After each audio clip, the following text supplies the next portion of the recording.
Welcome to Bartender at Large. I'm your host, Erick Castro. Today we're coming to you from Painter's Inn in Cornwall-on-Hudson in New York.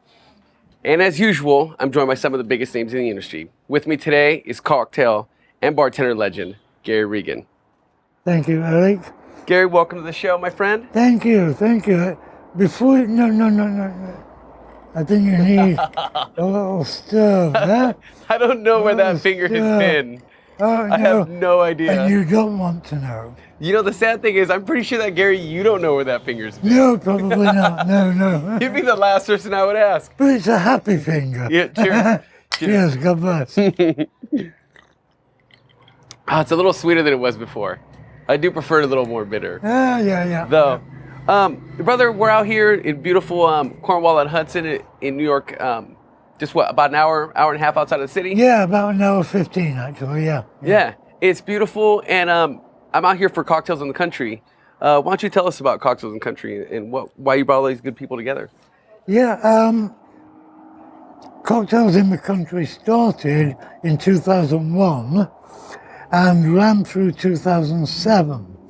And when I started, it was a course for people who wanted to be bartenders, not for bartenders.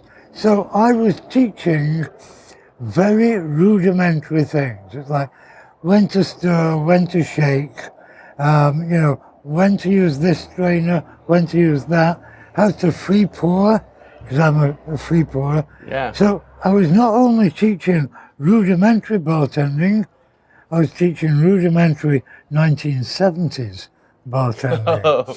Okay? And then as time went on, only took about 2 to 3 years, bartenders from Manhattan started to come up. And I got some big shots up here. And you were already an established cocktail writer at this time. Oh, yeah, and a couple books on your belt. Yeah, I had a few books under my belt. It was before Joy of Mixology, but I had, let's see, Bartender's Bible, the Bourbon, the Book of Bourbon, New Classic Cocktails, Bourbon Compendium, Martini Compendium, whatever. But before Joy of Mixology, what happened was that when these bartenders, I'm talking like Jim Meehan, Eben Freeman, I'm talking Philip Ward, all these. Who's that last guy? Philip Ward, yeah. Nobody's heard of him, yeah. He's okay though. Jeff Grindich came up. I got all these, and suddenly I realized that I was learning way more from them than they were from me. Because this is millennial bartending now. So I knew nothing about dry shakes. All sorts of things I knew nothing about. So now I'm learning from them. And by 2007, I said, you know what? We're calling it quits. And I did that until last year, which was 2015, when I decided to bring it back with a focus on service, not on mixology. Because, in all honesty, and this is not false modesty, you guys, millennial bartenders, can run rings around me when it comes to mixology. But I thought that there were very few bartender training courses that taught the importance of service.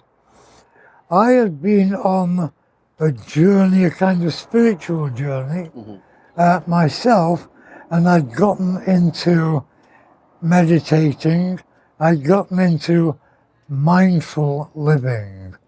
And when I started learning about mindfulness, I realized that mindfulness, it could be applied to almost any job of work you mention, but it works so well for bartenders. So that's when I decided to restart Cocktails in the Country with a focus on mindfulness. And now we're here at the beginning of 2016, and you've just been to the first class of the year. Oh, wow. I thought it was a really great session, and I thought how useful, I can imagine how useful this is to today's bartenders, because I feel like what's happening is we're taking, a lot of these kids fresh from a bar back, fresh from, working the floor. You throw them behind a bar and then you throw, dilution, temperature, aeration, hundreds of classic cocktails at them. And it's like, they're so overwhelmed. That nobody actually, and the bar managers never really make time to teach them the hospitality and the service, which is more important than the drinks. Absolutely, at the end of the day. It is, yeah. And so it's really nice to see you bringing the focus back on look, the drinks, we're at the stage where, everybody's making great cocktails. There are great cocktails across the country now. Yeah. And now let's bring it back to what's important, and that's with connecting with people. Absolutely, because you need your guests to feel welcome, and you need them to want to come back over and over again. And so the way to do that is to give them great service, a mindful service, and to show the bartender shows the guests that they really care about their wants. And this spreads over more than just the guests. It spreads to the rest of the staff. Mm-hmm. Yes. How to get on better with, the other bartenders, with the service staff, with the waiters and waitresses. How to get on well with your boss, with the manager, with the kitchen staff. Because you want to be in a happy work environment. Mm-hmm. And by applying mindful principles, you can create that happy work environment. Mm-hmm. So that's where this is coming from. Yeah, I think it's really important, especially right now, with there being a bit of a renaissance of the craft of bartending, not just the craft of making cocktails. Where I feel like in the 70s, 80s, 90s, the idea was like, you throw a guy behind the bar, you teach him about service, and don't worry about the drinks. The drinks, you'll learn those on the way. And then for a while there, it became the opposite, where it's like, I'm going to teach you all the drinks. Oh, regards how to break up a fight or cut someone off. Don't worry, we'll worry about it when it comes to that. Where it's so backwards, but I feel like now it's a really good time because people are beginning to have respect for both sides. I believe but it's not an easy thing. Yeah, and I think it's important to say that both sides of the craft are very important. So for instance, if you go to Bar Smarts and take their program where you're learning about dilution and aeration and all the things, you're learning about 21st century methodology. Mm-hmm. That is absolutely essential in this day and age, and I believe that what I'm teaching is essential too, especially if you want to keep your job for a long time, and if you want to make some money, and if you want to get laid a lot. Yeah, which is a good thing. You've got to be mindful, It's propagation of the human race. It's important. That's right, But, I feel like, when you look back like 10 years ago, 7 years ago, when I feel like a lot of the cocktail bars were kind of known for being really stuffy and having bad service, right? Yeah. But I think because back then, when you're the only craft cocktail bar in town, you can kind of act how you want because these people, if they want it, they got to come to you. Yeah. But now with the craft cocktail bar in every corner, you can't get away with that shit. All over, no. Even in, I believe your bar, mm-hmm. I've never been there, mm-hmm. is a neighborhood joint mm-hmm. that happens to serve great drinks as well. Yeah. And so you're right, there are great craft cocktail bars all over the place. So you have to have the edge on the competition. Mm-hmm. Exactly, that's it. It's a bit of an arms race. Yeah, and the way to get the edge is to give the best service possible. Mm-hmm. And make there's a quote that I love from Maya Angelou, mm-hmm. the African-American poet and author. And I can't do it verbatim, but the gist of it is, nobody will ever remember you for what you do for them. Nobody will ever remember you for what you say to them, but everybody will remember you for how you make them feel. Can't argue with that, brother. No, and so if bartenders can make their guests feel good, then they have won a new regular customer. Yeah, it's fantastic. And so what are the plans, the future plans for cocktails in the country? Well, okay, this is really initial stages. I do 10 two-day master classes a year right now. And they're spread out. They begin in April and they go through the end of August. And the dates are always around, I don't schedule one when Tales of the Cocktail is on, because everybody's including me, and is in New Orleans. Picking up shifts. Yeah, right. So it's all spread out according to my itinerary. So how to make this bigger? And the only idea I'm playing with right now is to use this in Painters in Cornwall for other presentations. Now, if you want to, for instance, hold a master class on how to work with baijiu, the Chinese spirit that's very funky and hard to work with. So there are bartenders in Manhattan who specialize in baijiu drinks. So you can hold a master class in Manhattan, but guess what? The venue alone is going to cost you 20, 30, even up to 50 grand just for a venue. Well, I can do it here. We can send luxury limos or buses to Manhattan, pick people up, bring them up here, and have different master classes. And that is just in my mind right now, but it's where I can see expanding the concept of cocktails in the country. Yeah, that's a good idea. Especially, I feel like up here, this is such a great atmosphere to learn in. Yeah. Because it's so beautiful, it's peaceful, there's fresh air, and it's just such a break from any city that it's nice to just get out in the countryside. Exactly, yeah. Just over the last couple of days, hanging out with everybody, it's like there's a bonding that happens. Oh, and yeah. it's like we were out getting drinks late last night. Yeah. And it was just good with everybody playing darts and shooting pool. And it was just a really nice way to kind of not only just like interact with our fellow students, but at the same time we're learning all day. Yeah, and the bartenders who come up with this, as you have seen, learn a lot from each other. Not just from me. And when it comes to mixology, you are all teaching each other stuff last night and this afternoon about mixology, which gets me off the hook. One of the things I learned last night was to be careful about mixing tequila with Guinness. Oh, God. I probably could have learned that anywhere, though. Not in the same glass, I hope. No. Okay, no. good. So, in other matters, tell us about your bitters. I mean, you're really well known for your... I think most people recognize you from the Regan's Orange bitters. Yeah, this started in 1992, I think. Whoa.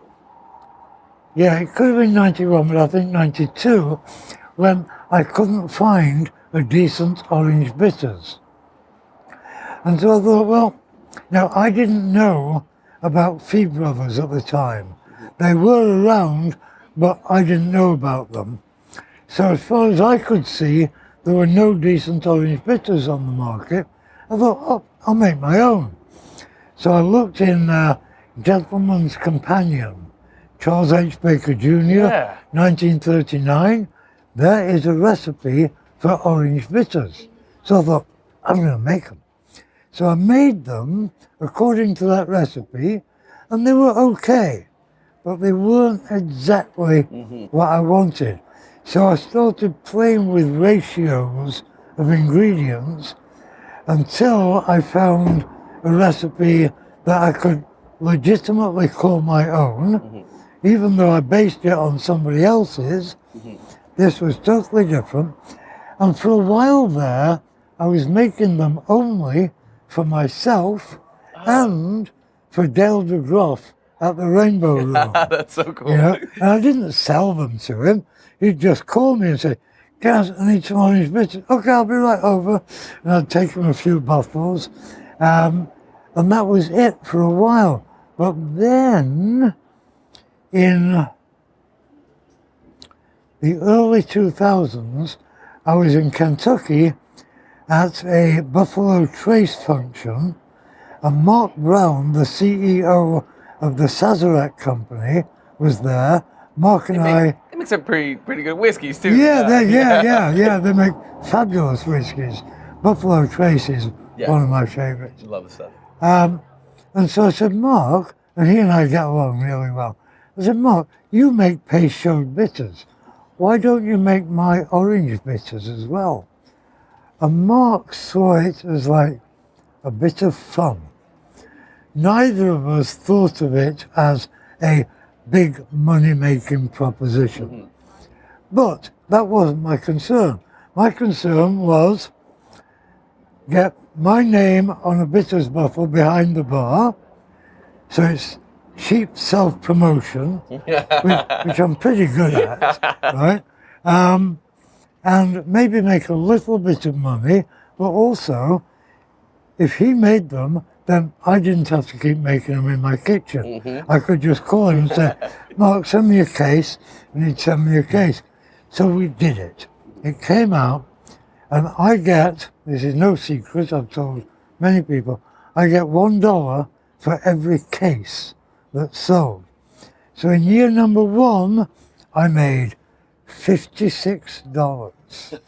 So it was 56 cases. Take the lady out to eat with some of that money, buy her a nice dress. Pizza, yeah. So, but that was okay. Now, today in 2016, I reap more than, but approximately $600 a month. Right on. So 600 12-bottle cases are sold every month, and they're now all over the world. Yeah. So it's like, now I'm like, oh shit, this is real money. $600 a month. Now I can buy her a new dress and take her out for a better meal than pizza. So that's how it all evolved. But I have to tell you one quick story about Mark. We went all through this process without discussing money. As we're close to getting to market, I said, Mark, how much money am I going to make? And he said, well, what are you expecting? I said, well, you know, you make Peychaud bitters, you know sales, you know the margins. Cut me a deal where I make between 1 and 200,000 a year. And Mark, without missing a beat, said, are you prepared to be paid in Italian lira? So we settled on a bucket case. So are there any places where it got popular before other places that were surprising you? Not that surprised me, but San Francisco, New York, and London were the first 3 big markets in my head. Mm-hmm. Mark Brown would tell you better, but now they're all over the world. They're all over the world. Yeah, you go to China, and there's my... Yeah, I was in Hong Kong, they have the orange bitter. In Singapore, they're everywhere. It's fucking incredible. That's amazing, man. Yeah. Hey, but I gotta tell you, man, the beard you're rocking on that bottle is pretty suave, man. Why'd you get rid of it? Oh, I didn't. It got rid of me. In 2003, I had tongue cancer, which involved a 17.5-hour operation. Holy shit. Yeah, 17.5 hours. They cut the left side off my tongue, repaired it with that from my... And that, in all honesty, wasn't that bad. It was weird, but it wasn't painful. Better from your hand than your foot. That's right, You have your foot in your mouth. Yeah, but for a while, I had a hairy tongue. True. Same here, different reasons. Yeah. Okay. The visual you can do. But after the operation, I did 6 weeks of radiation. Whoa. And that was a complete motherfucker. I've never been in more pain in my life. Anything, if I took a sip of milk, it burned like hell. Lord. It was horrible. Yeah. And it got rid of my beard. I can't grow a beard to save my life.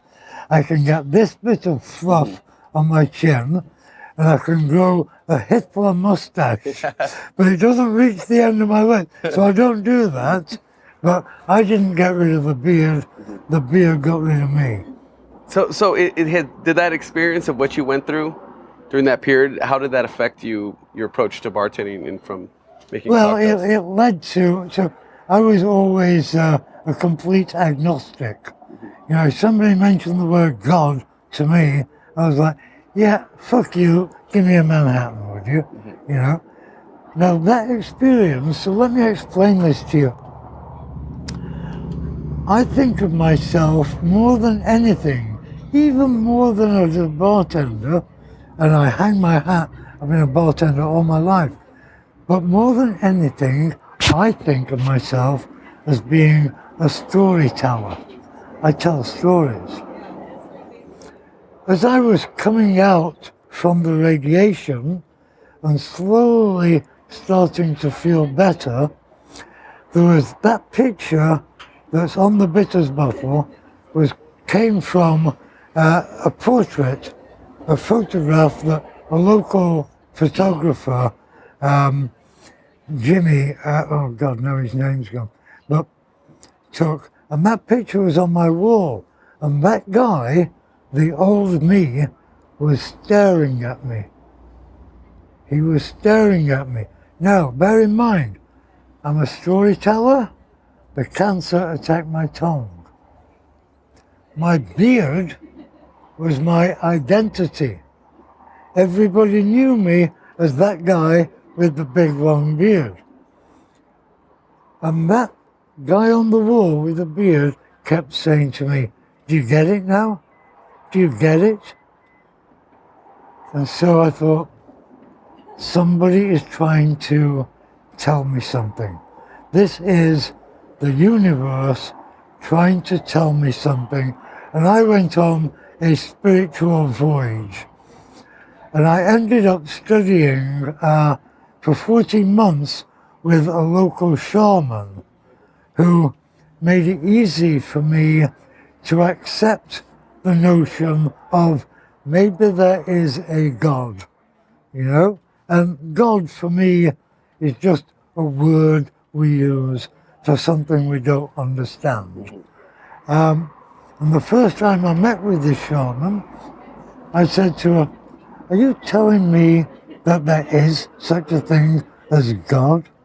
And she looked at me, she said, it's something like that. She said, but there's no need to take it too seriously.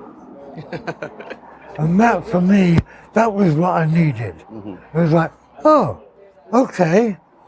So I worked with her Zuni Requiem, left her body last year. She's watching you and me right now. I worked with her, we did shamanic Reiki, and we did shamanic counseling, we did shamanic journeying, which is a way of reaching out to spirits for help and guidance for 14 months, and that changed my whole life. And that's what led me into meditation and what led me into mindfulness. And so this whole program at Cocktails in the Country, I don't think would ever have been born if I had not got tongue cancer. Yeah. It changes your perspective and kind of reminds you what's important. Exactly. Yeah. It reminds you what's important. Yeah. In the role of the bartender, I feel like it does. I think a lot of times it's difficult to comprehend just what kind of role and the potential we have to play in people's lives, and our guests and our regulars. Yeah. I mean, I'm even thinking just the other night, I was behind the bar, and this couple was like snickering at the bar.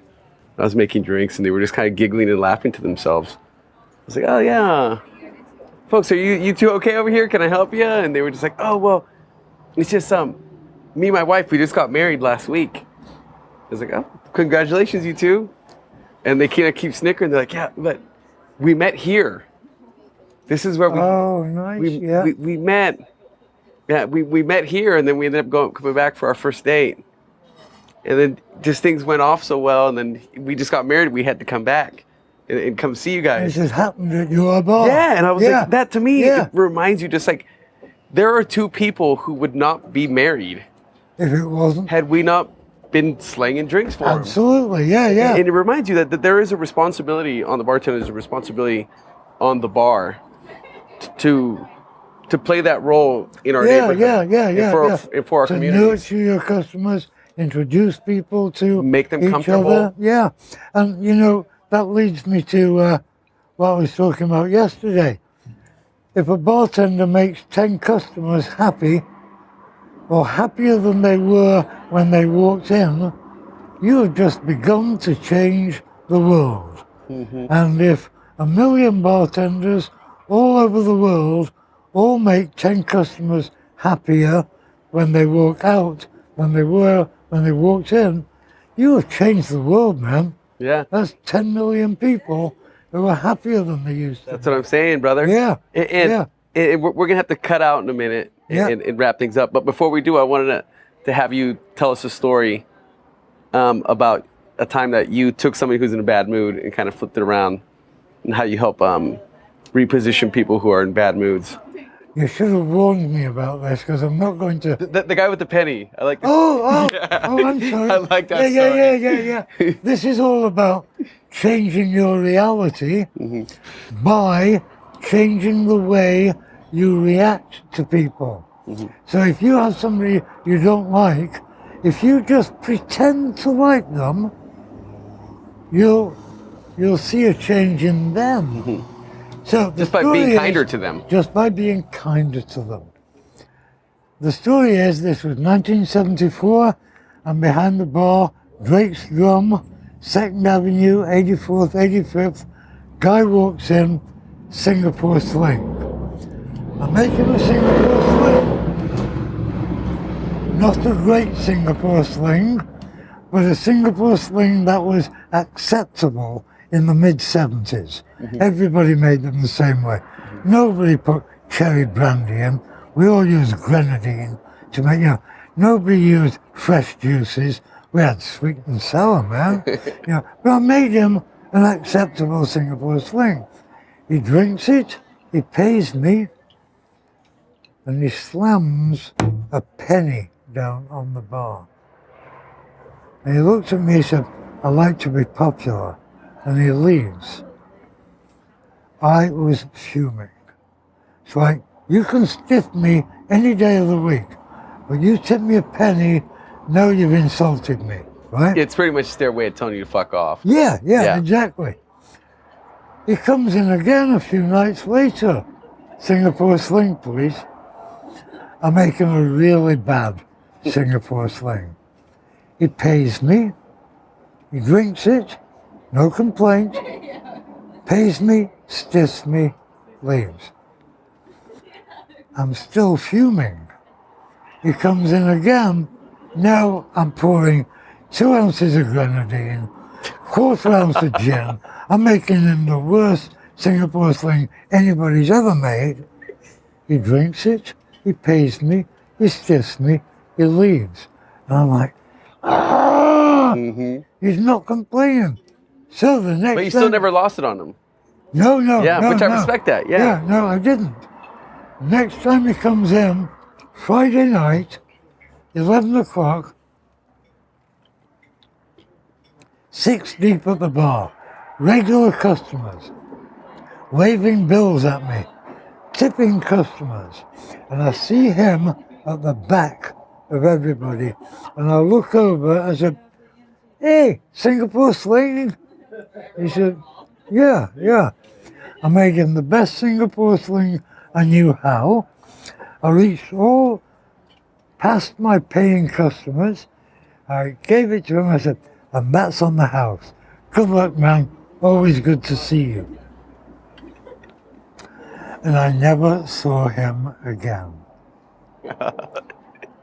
He enjoyed being hated. And as soon as I liked him, or seemed to, the game was over. He never came back. Change your reality, man. Yeah. That cracks me up, because I honestly think there are some people out there who they just want to spread negativity. Yeah, yeah. And they want to get riles out of people and upset people and just otherwise be a dick. Yeah, right. And then when he realized that it didn't work on you, I'll just go to the next place. Exactly, yeah. Plus, I think deep inside there was a little fear of him. If he was worried about that positivity of yours rubbing off on him. Yeah, maybe. He might end up being a nicer guy. Maybe. He didn't want that. Yeah, but absolutely true story. That happened. Wonderful, man. Well, we're going to go ahead and wrap up. Okay. Thank you so much for having me to Cocktails in the Country. Thanks for agreeing to sit down with me for a Thanks little while. for coming, man. And Gaz, brother. Cheers. Much God love to you, my bless. friend. Cheers. Thank you for watching Bartender at Large. If you enjoyed the episode, don't forget to like, subscribe, or leave a comment below. Also, keep your eyes open for the Bartender at Large movie, which comes out summer 2016.